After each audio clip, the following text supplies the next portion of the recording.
Good evening. This is your boy DJ 10 right here on that evening Tenitudes. Tonight I want to talk about what I'm going to categorize this podcast as the blame game. And I know a lot of people who listen to me, you may have a difference of opinion, and that's fine. The world is made up of opinions. So you can have your opinion, and that's fine with me, But I'm going to talk tonight about my African American brothers and sisters in this blame game and this victimization that we've been playing for a way too long. You see, for better or for worse, our lives are physical expressions of the narrative we tell ourselves every day. Every single day. Now, this narrative is a story about the world around us, which we adopt and act as a character in. Now, how we see ourselves in light of our past and current circumstances determines the role we play. You see, we're either the victim, blaming others for our lives, or the victor, taking responsibility for our lives. If we're honest, let me say that again. If we're honest, we all go back and forth between the two. Now, unfortunately, none of us are immune from the disease of self-pity. I see it in myself sometimes, and I'm absolutely disgusted by it. Reflecting on the past in order to heal is absolutely necessary. But living in the past is a recipe for disaster. You see, I believe these narratives are the most dangerous forces in society, limiting our personal and collective growth. See, for example, think back about last year around this time. Somebody, I think it was a writer for some magazine or something that I read, said when you teach girls they are victims, they believe it. But this is not in keeping with reality, and it can become quite debilitating. Yet much of our culture is absolutely addicted to the victim narrative. Now, I know some of y'all going to say, you know what, this is some bullshit right here. I'm not nobody's victim. I'm not playing the victim role. Everything that's going on in my life is a direct result of what happened to my ancestors and I'm going to need y'all to sit down for a minute and pay close attention. You see, that victim narrative that you retelling over and over and over and over and over and over again, the pain that was inflicted on us by a particular group can cause irreparable harm. As I said earlier, there's nothing wrong with addressing the pain of the past. Nothing at all. So don't come calling me hollering about something. Well, you got to know where you came from, know where you're going. That's not what I'm saying. You're not paying attention. You see, this is why, even as a black man, I'm conflicted when it comes to groups like Black Lives Matter. All this approach does is create discord to me. Now, I'm just being real. I'm keeping it real. Division and fear, along with racial, gender, and sexual class, politics, and religious lines. If we as people are to heal, we need to let go of the pain of the past, no matter how horrific it was, no matter how terrible it was. Taking 100% responsibility for our lives in a strange way is the path to freedom. I know this sounds crazy, but blaming others for our current pain, come on now. That's never going to lead to healing. And that goes for any group that has experienced oppression. Whether visible minorities, women, religious groups, the LGBT, Q community, or the poor. Come on now. I'm not saying that we should blame ourselves for pain inflicted on us by others, but forgive and let go. Forgiveness is the very instrument that frees us from the pain of the past. It's not easy. It's not an easy thing to do, trust me, but it's the only antidote to the pain. When we forgive, we find the very freedom so many of us are fighting for. Nelson Mandela learned this very principle in prison. He discovered his greatest opponent wasn't his oppressors, but the pain that lived inside of him. It wasn't until he let go of the pain by the act of forgiveness that he found freedom. The prison walls nor his captors could confine him anymore. Imagine that. In prison, he found freedom. There's a passage in the Bible that speaks to this. Paul is telling slaves that recently became Christians to obey their masters in the same manner as they obey Jesus. To be honest with you, I could never reconcile this passage with my faith. I was absolutely mystified that Paul would encourage new believers to remain as slaves. But Paul is in life about living in freedom, and didn't Jesus come to save the oppressed from the oppressors? Well, I guess the answer is yes and no. See, the primary message of Jesus isn't about social justice, but something much more powerful. So freedom from self. Jesus didn't come to free people from their oppressors, but to free them from their own minds. We think freedom is about rights, but true freedom is about us being renewed in our minds. This is why we love movies like Braveheart. Remember the line that, they may take our lives, but will never take our freedom. I mean, I know they didn't sound like that, but it sounded good when I said it. You heard me, what I'm talking about. You see, this is what I'm saying is essentially what Paul is telling the slaves. Now that your minds have been freed, your lot in life doesn't determine the state of your mind. Your captors no longer have power over you, even if you remain a slave. You see, I believe this is the discourse that's missing in our culture today. Instead of obsessing about restitution, we need to fight to free people from the self-imposed prison that's killing them from the inside out. We need to help people heal from the path of the past and the pain of the past. You see, true emancipation starts in the mind. This is why the victim narrative is so dangerous. It absolves us of responsibility and makes the wrongdoer master over our lives. So social justice warrior movements like Black Lives Matter mean well, but unfortunately, all they're doing is perpetuating the very thing they're fighting against. Pain.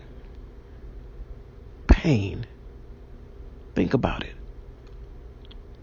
I know half of y'all gonna fight me about this. But I am a true believer of the truth, and the truth sometimes hurts, but the truth also sets you free. You see, think about this, that they're demanding that the entire Western social structure to be dismantled in order to make restitution of past sins. This is...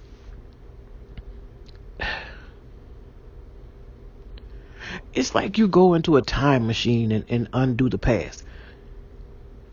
They're demanding justice first, but I argue the best path is to justice is forgiveness. This is the only instrument that is powerful enough to quench the thirst for justice. Victim narratives disempower and encourage hopelessness. Think about what I'm saying, because they remind us that we have no power over our future and no personal responsibility for our lot in life.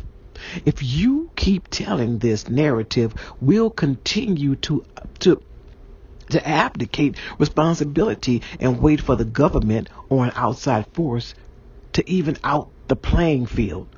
Instead of looking externally, we need to look internally. That's where true change begins. You see, we need to start telling a new narrative, a story of hope and a story of action and leadership where we have the power to use our God-given creativity to create our future.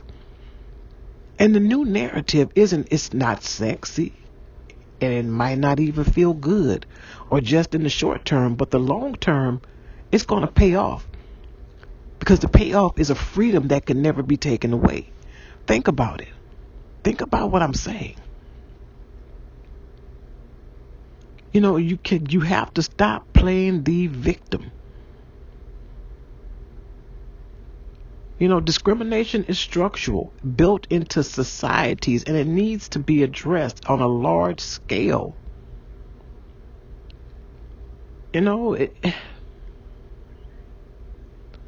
We have to stop individualizing discrimination and blaming the victim for issues that are out of our control and affect their lives on a daily basis. The sad part about it is this: if you continue to play the victim, people are going to see you as a victim. Stop playing that game. Yeah, Black Lives Matter. But in the context of what we sitting here marching for, it's not making a damn bit of sense. Because what you're saying is this: it's like some oxymoron type shit. What you're saying is this: oh yeah, Black Lives Matter. Yes, yes, yes. Black Lives Matter. Power to the people. Power to the people. But when you go back to your little hood, Tukey done got shot. Mookie done got shot. Ray Ray done got shot. LaQuisha done got robbed. People roll up and got drive-by. Toya Wright's brothers were murdered in New Orleans. And there were a handful of witnesses. Do you know to this day that because of this so-called black code, nobody has stepped up to tell their story? And I think for the most part, that is one of the saddest situations in black lives.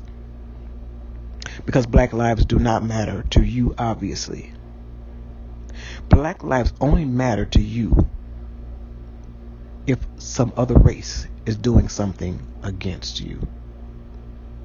That's why I never understood that old passage that your grandparents used to say: I can whoop your ass, but nobody else better not do it. Well, personally speaking, I don't need you to whoop my ass either. You know why? Because that sets society's standards of what they think we should and should not be. You people have to figure out how to advance your mentality for greater good.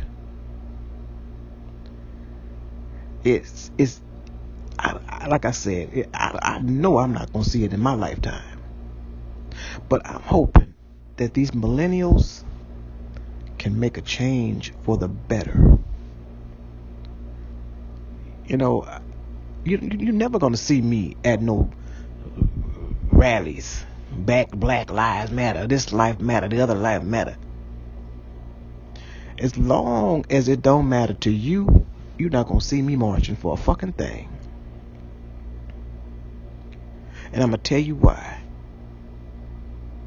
Because you are making a damn fool out of yourselves.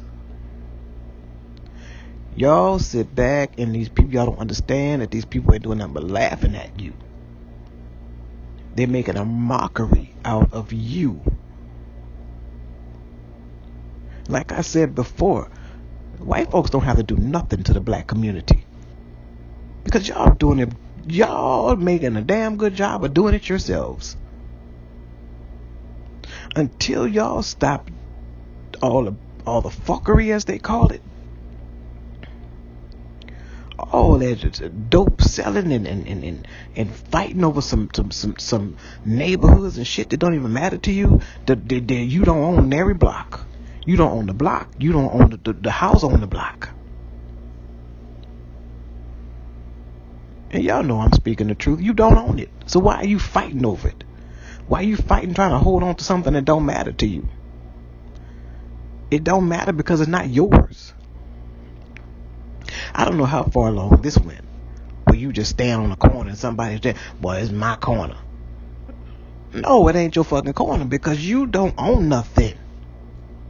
You don't own this corner. Got kids scared to stand by the bus stop because y'all standing there. This is my corner. Shorty, what you doing on this side of the street? See, when y'all start getting people to stand up to y'all like they used to back in the day and punch the shit out you, it's going to be just fine. And life is going to be perfect like it used to be. You know, I can remember back in the day where we used to have the doors unlocked. Go outside and play until the street lights came on. Ride your bike freely all over town and not have to worry about nobody snatching your bike. I don't even think we locked our bikes up when we went into the grocery store. When we came out that little corner store, guess what? Your bike was still sitting there. Yeah, I bet you leave that shit there today and see what happened. Hey, you be trying to catch that Uber to get back to your house. Hey, y'all know it's the truth. Y'all know it's the truth. And when you realize the truth, what's going to happen? It's going to set you completely free. Once we clean the trash out of the hood, and when I say trash, I mean all you unemployed, sitting on food stamps, uneducated, don't go to school, your kids don't go to school, sitting there selling that dope, sitting there selling that weeds and tweeds and all this. You know, I know somebody right now in New Orleans. I'm not even going to mention no name because guess what? You going to jail all by yourself. I'm not going to even have to aid in that. This heifer sells them tweed brownies and them tweed cookies and them tweed things to children. She don't give a damn who she sell it to. And I said to myself, now I know good and well that you know that these people, these teenagers, you selling these tweed brownies too, and these tweed cookies too. But then when you ask these children, well, where the girl live? Where does she live? Well, I don't know where she lives. She just tells us to meet on the corner. Oh, no, you know where she lives. You just don't want to tell it. But see, this chick, she aiding in the demise of our youth. Because you sitting in your illegal ass kitchen, cooking some illegal ass brownies filled with illegal ass marijuana and selling them to underage children. How does that work? How do you sleep at night? How does one sleep at night knowing that they have done some of the most horrific shit? How do you sleep at night knowing that you're a part of the reason that the same neighborhood that you live in is so screwed up? Hell, for that matter, how do parents sleep at night knowing that their children have those kind of connections? You know, I'm going to stop going on and on. You know, I just want you guys to know that this show is real. I talk about some real stuff, about real life situations, and what y'all need to do to fix some things. I'm not saying that I'm perfect, but what I'm saying is that y'all need to get that shit together. Because until it is gotten together, ain't nothing gonna change. This is your boy DJ Tan. I'm out of here. Peace.